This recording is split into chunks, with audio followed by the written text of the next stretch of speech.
네, 이 아침도 예배로 또 기도회로 나온 여러분들을 환영하고 축복합니다. 회중의 찬송이 우렁찬 곳이나 또 예배가 참 집중되는 곳에서 예배를 드리면요, 저절로 나의 마음이 고향됩니다. 매번 예배가 주일 예배도 주중 예배가 그랬으면 참 좋겠지만 어떤 때는 나의 어떤 직함 때문에 의무로 그 자리에 앉아 있기도 또 해야 될 때도 있는데요. 그럴 때마다 또 예배에 대한 본질을 우리는 붙들어야 합니다. 여러분, 예배를 무엇이라고 정의할 수가 있을까요? 예배학자들은 예배를 이렇게 정의합니다. 하나님의 백성들이 하나님의 주신 창조의 은총과 예수 그리스도께서 주신 구원의 은총을 깨닫고 감격하여 드리는 응답의 행위다. 결국 예배는요, 하나님께서 내려오심, 창조주 하나님께서 내려오심, 그리고 인간의 나아감, 그 접촉점이 바로 예배라고 할 수 있습니다. 이 하나님이 결국은 만나는 것이 예배인데요. 왜 우리는 이 예배 때마다 하나님을 이렇게 만나기가 때때로 어려운 걸까요? 준비가 필요합니다. 우리가 하나님께 나아감, 하나님이 내려오시는 것은 아버지의 주권이시니까 우리가 나아가는 것이 그 측면에서 봤을 때 예배로 나아가기 위한 우리의 준비는 무엇일까요? 예배로 나아갈 때 어떤 준비가 필요할지 우리께 말씀을 듣고자 합니다. 첫 번째는 죄인된 나로서는 거룩하신 하나님 앞에 나아갈 수 없다는 인식입니다. 매주일 우리가 대예배로 하나님을 예배하러 나아갑니다. 우리가 예배하는 하나님은 창조주십니다. 우리에게 생명을 주셨고 또 거둬 가실 수 있는 능력을 가지신 분이십니다. 그분은 우리를 죽이시기도 하시고 또 소생시키시기도 하시는 분이십니다. 이 같은 인식은 하나님을 향한 경외감을 불러일으키죠. 오늘 말씀처럼 우리가 예배드리는 그분은 감히 가까이 갈 수 없는 거룩한 분이십니다. 여호와, 야훼 스스로 계신 분, 그분은 창조주신 뿐만 아니라 감히 가까이 갈 수 없는 빛에 거하시는 바로 거룩하신 분이십니다. 이 거룩한 하나님 앞에 서면 우리의 이 생각과 마음이 모두 다 드러나게 되어 있지요. 잠언 21장 2절 말씀에 사람의 행위가 자기 보기에는 모두 정직하여도 여호와는 창조주 하나님은 마음을 감찰하신다라고 말씀하십니다. 우리는 그 때때로 나의 배우자에게 또 가족에게 마음을 이렇게 숨길 수도 있어요. 그렇지만 내 마음 중심을 보시는 창조주 하나님 앞에 우리는 숨길 수가 없습니다. 그 중심이 다 드러나게 되어 있습니다. 정말 흠과 점이 없으신 거룩하신 그 하나님 앞에 서면 우리는 나의 죄가 보이죠. 거룩한 하나님 앞에 나는 진짜 죄인 그 자체입니다. 비단 '저 사람이 죄인이야. 저 사람이 잘못했어. 저 사람이 문제야.'라고 비난할 수 있는 게 못 됩니다. 참으로 나 존재 자체로는 그 거룩하신 하나님 앞에 창조주 하나님 앞에 '진짜 설 수 없는 자구나.'라는 이 깨달음은요, 이 탄식은 예수님의 십자가의 보혈을 붙들게 합니다. 그 보혈을 의지하게 하죠. 예수님의 십자가 보혈이 아니고는 그 누구도 하나님 앞에 창조주 하나님 앞에 나아갈 수가 없습니다. 우리 주일 낮 예배 순서에 보면요, 참회의 기도 그다음에 사죄의 선언이라는 순서가 있습니다. 여러분은 이 매주일 예배 가운데 참회의 기도를 어떻게 생각하십니까? 때때로 좀 껄끄럽고 '이게 왜 있나.'라고 또 생각하시는 분도 있을 수도 있겠는데요. 이 참된 의미를 깨닫게 되면 이 순서가 형식적일 수가 없습니다. 이 참회의 기도가 이 의미를 알고 나면 이 참회의 기도가 사죄의 선언이 얼마나 감사한지 모르겠습니다. 참회의 기도는 창조주 하나님, 거룩하신 하나님 앞에 나아가는 우리가 나의 죄를 고백하는 그런 시간이죠. 예수님, 내가 이런 죄를 지었습니다. 하나님 아버지, 나의 이런 죄가 있습니다. 예수님이 십자가의 보혈로 나의 마음과 생각과 입술로 지었던 마음을, 누군가의 마음을 상하게 한 것이 있다면 깨끗이 씻어 주시옵소서라는 고백입니다. 이 고백이 있은 후에 하나님께서 거룩한 종을 통해 선포하시죠. 이제 너의 죄가, 당신의 죄가 십자가의 보혈로 깨끗해졌습니다. 용서받았습니다. 라는 선포입니다. 이게 사죄의 선언이죠. 이 사죄의 선언은 예수님의 십자가의 보혈로 우리의 죄가 말갛게 씻겨졌고 이제 죄인이 아니다라는 하나님의 선포입니다. 오직 우리는 예수님의 십자가의 보혈로 죄사함, 죄 용서를 얻게 됩니다. 이것이 바로 그리스도 중심적 예배입니다. 전통교회 우리 대한예수교 장로회 통합 측 합동 측에는 이 그리스도 중심적 예배를 드리고 있죠. 그런데 안타깝게도 참회의 기도 시간에 많은 사람들이 그 의미를 잊은 채 가만히 있습니다. 참회의 시간에 나의 지은 죄를 고백하고 여러분은 고백하고 계신지요? 죄인된 나로서는 진짜 거룩하신 창조주 하나님 앞에 나아갈 수 없구나라는 것을 통회하고 그 십자가의 보혈을 의지하고 계십니까? 참회의 시간에요. 그냥 가만히 서 있으면 목사님을 통해 선포되는 하나님의 사죄의 선언이 아무 의미가 없어요. 죄를 고백하지 않고 그 십자가 보혈을 의지하지 않으니 죄 용서가 의미가 없는 거죠. 참회 시간에 가만히 서 있는 것은 크고 작던 간에 하나님 앞에 지었던 어떤 죄로 인한 단절, 이사야서도 말씀하시죠. 그 하나님 앞에 나와 단절된 유일한 요소가 죄 아닙니까? 그 죄가 해결되지 못하고 그 죄로 인한 어려움이 시달리고 있는데 그 어려움은 아무 해결도 받지 못하게 되는 겁니다. 그렇기에 참회의 기도는 참으로 창조주 하나님을 만나기를 원하는 자가, 참으로 하나님을 만나기를 갈망하는 자가 반드시 행해야 하는 것입니다.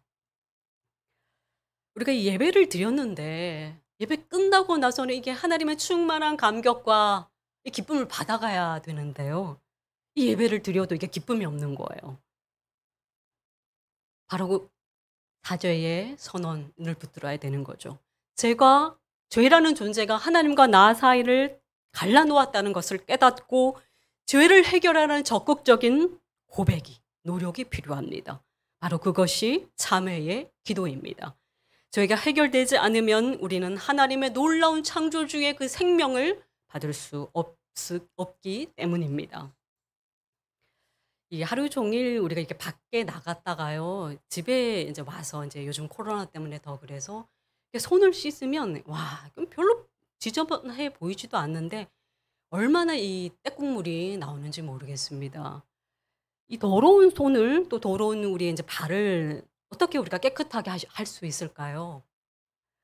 그렇죠. 바로 이 흐르는 물에 나의 더러운 손을 내밀어야 되죠. 나의 지저분한 발을 대야 됩니다. 그러면 그 물이 우리의 더러운 손과 발을 깨끗하게 합니다. 마찬가지죠. 이 예수님의 십자가의 보혈이 예배 가운데 흐릅니다. 우리를 정결케 하시죠. 제약된 우리의 마음과 생각과 입술을 하나님께서는 정결케 깨끗게 해주기를 원하십니다. 그 십자가의 보혈의 정결함을 얻기 위해서는 나의 마음과 생각과 그걸 내어 놓아야 되는 거죠. 오픈해야 됩니다. 주 예수여 나의 마음과 생각을 씻어 주시옵소서. 그 십자가의 보혈의 마음과 생각을 입술이 십자가의 보혈에 흐르게 해야 합니다. 만일 내가요, 그 십자가 보혈 앞에 내어놓지 않으면, 성령의 역사를 내가 허용하지 않으면, 내어놓지 않으면 성령 하나님은 그 십자가의 보혈은 아무 의미가 없습니다. 하나님은 역사하지 않지요.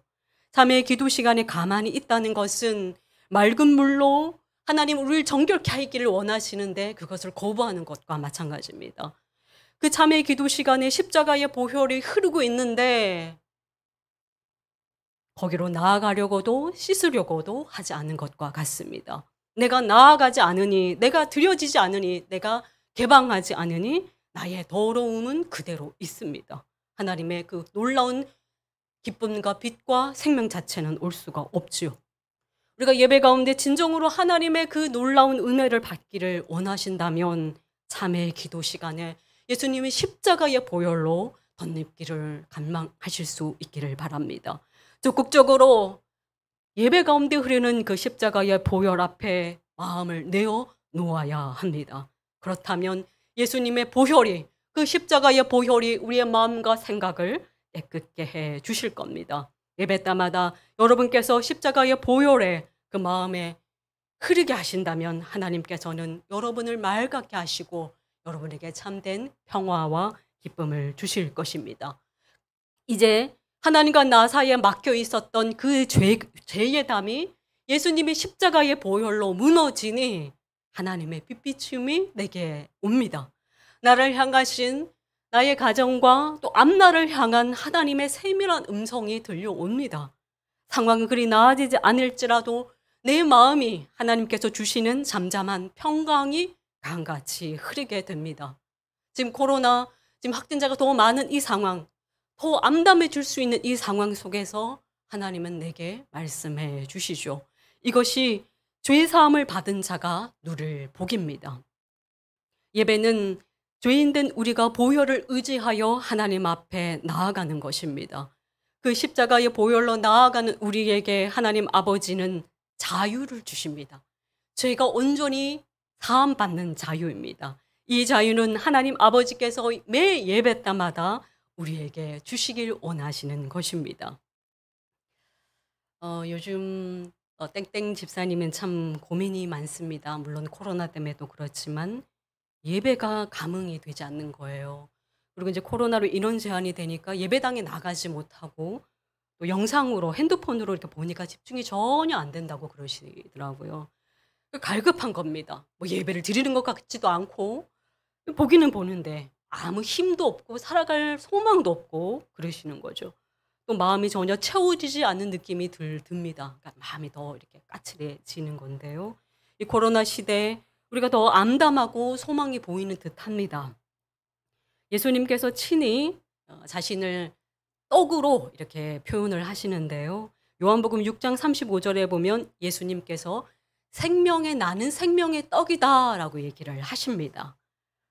요한복음 6장 35절입니다. 나는 생명의 떡이니 내게 오는 자는 결코 줄이지 아니할 터요 나를 믿는 자는 영원히 목마르지 아니하리라.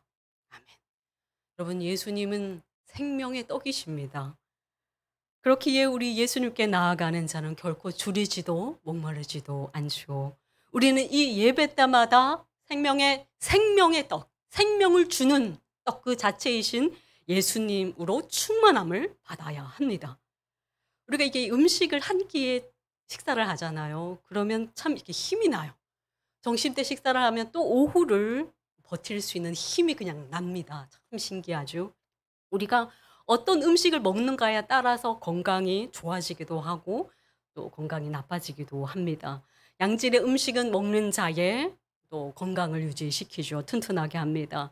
어린 학생들이 하나님의 말씀을 통해서 믿음이 자랍니다. 좋은 음식은 학생들에게 키와 몸을 자라게 하고 나쁜 균들을 이길 수 있는 면역력을 튼튼하게 하죠.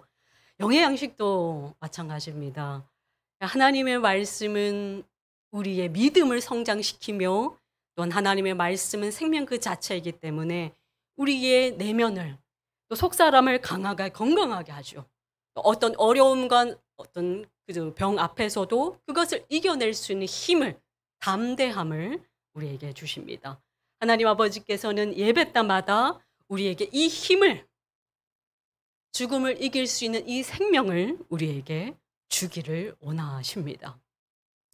얼마 전에 3년 동안 예배를 나왔다가 초신자인데요. 3년 동안 이렇게 예배를 나가셨대요.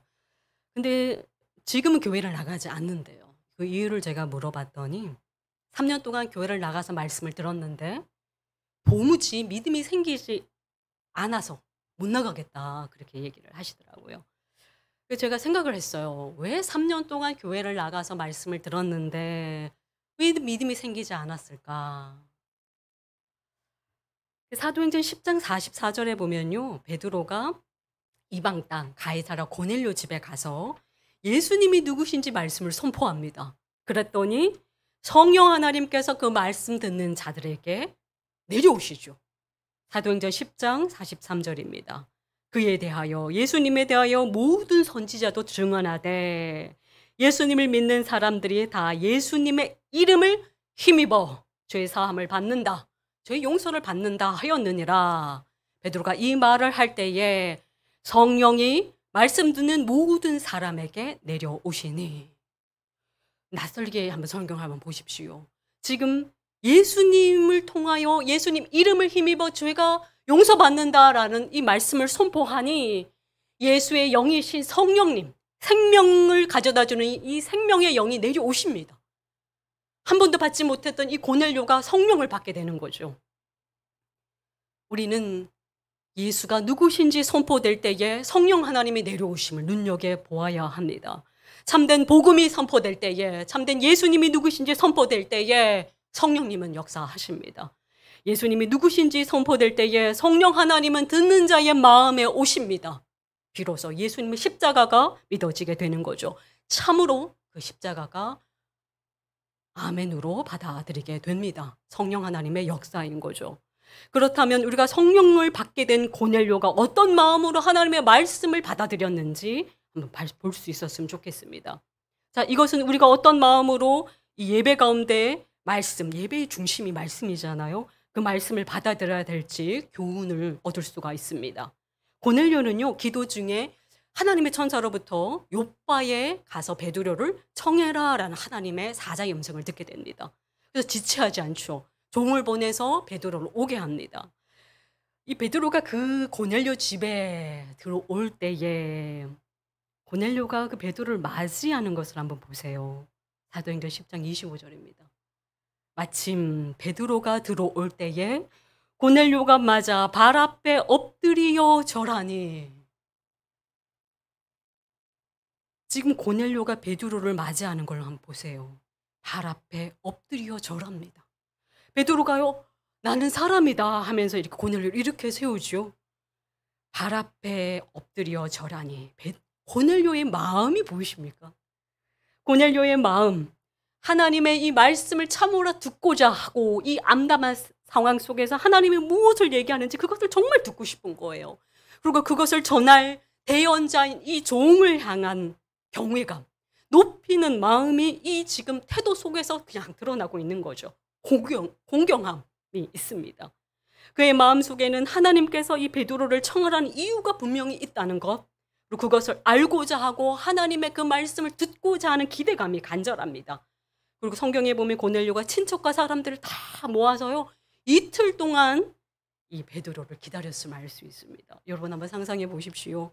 땅에 엎드려 베드로를 높였던 이 고넬료가 어떤 눈빛과 어떤 마음으로 베드로가 전하는 예수님에 대해서 들었을까요? 어떻게 경청했겠습니까? 예배는 하나님을 향한 경외감을 가지고 그 말씀을 향한 기대감을 가지고 말씀을 흡수하는 거죠. 받아들이는 겁니다. 온 마음을 다해 그 생명이신 그 말씀을 수용하는 거죠. 나의 창조주 되신 하나님, 나에게 생명을 더하실 하나님, 하나님이 예배 가운데 생명을 더하시죠. 모든 병과 전염병을 이길 수 있는 생명, 그것이 말씀을 통해서 우리에게 내려오게 됩니다. 우리는 이 하나님을 향해 진실로 나아갔을 때 하나님은 세상을 이길 생명을 주십니다. 생명의 말씀인 성경 말씀으로 우리를 충만하게 채워주십니다. 예배 가운데 우리가 꼭 취해야 될 것 두 번째가 바로 이 생명의 말씀이십니다. 이 예배 때마다 세상이 줄 수 없는 채움, 바로 생명의 양식, 생명을 되는 이 양식으로 우리의 이 말씀을 내 것으로 채울 수 있는 은혜가 여러분에게 있기를 바랍니다. 그래서 내 영혼이 강건함을 누리실 수 있기를 바랍니다. 우리가 하나님 앞에 나아가는 것, 진실된 마음과 예배하고자 하는 마음, 하나님을 높이는 마음으로 나아가는 것, 그리고 하나님께서 내려오심, 이 접촉점이 예배라고 했을 때 세 번째 우리가 예배에서 얻어야 될 것은 바로 축도 속에 그 엑기스가 담겨져 있습니다. 제가 참 안타까운 것은 이 축도의 의미를 잘 모르시는 분도 계시고 축도가 선포되기 전에 막 나가시는 분들도 있으세요. 자, 이 예배 고린도후서 13장 13절의 말씀에 보시면요, 하나님은 이 축복 기도, 축도를 통해서 세 가지를 우리에게 주십니다. 첫 번째는 예수님의 은혜입니다. 두 번째는 하나님의 사랑입니다. 세 번째는 성령의 교통하십니다. 교통이죠. 우리는요, 예수님의 은혜가 없으면 살아갈 수가 없고요. 하나님의 사랑이 없으면 진짜 살 수가 없는 존재입니다. 또 성령이신, 생명이신 성령님이 없으시면요, 우리는 진짜 이게 생명 그냥 힘이 훅 빠진 그런 존재에 불과하죠. 하나님은 예배 가운데 우리 마음에 온 인류를 향한 사랑, 죄인된 나를 향한 사랑인 십자가의 은혜를 주시길 원하십니다. 하나님은 예배 가운데 우리 마음에 하나님의 사랑을 부어 주시기를 원하십니다. 하나님은 예배 가운데 우리 마음에 생명의 영이신 성령님을 주시기를 원하십니다. 십자가, 하나님의 사랑, 성령, 결국 정리하면 하나님의 그 사랑 자체인 거죠. 하나님이 나를 얼마나 사랑하시는가, 그것을 가득히 예배 가운데 우리는 받아야 될 것입니다. 말씀을 맺겠습니다. 우리를 사랑하신 창조주 하나님, 우리에게 생명 주신 그분은 매 예배 때마다 우리에게 죄사함의 자유를 주기를 원하십니다. 또한 생명의 말씀으로 세상을 이길 힘을 주기를 원하십니다. 그 창조주 하나님께서는 예수님의 은혜와 하나님의 사랑, 생명이신, 생명의 영이신 성령님을 여러분에게 주기를 원하십니다. 매 예배 때마다 자유와 생명, 또 생명이신 성령님을 충만히 받아 누리는 여러분들 되길 축원드립니다.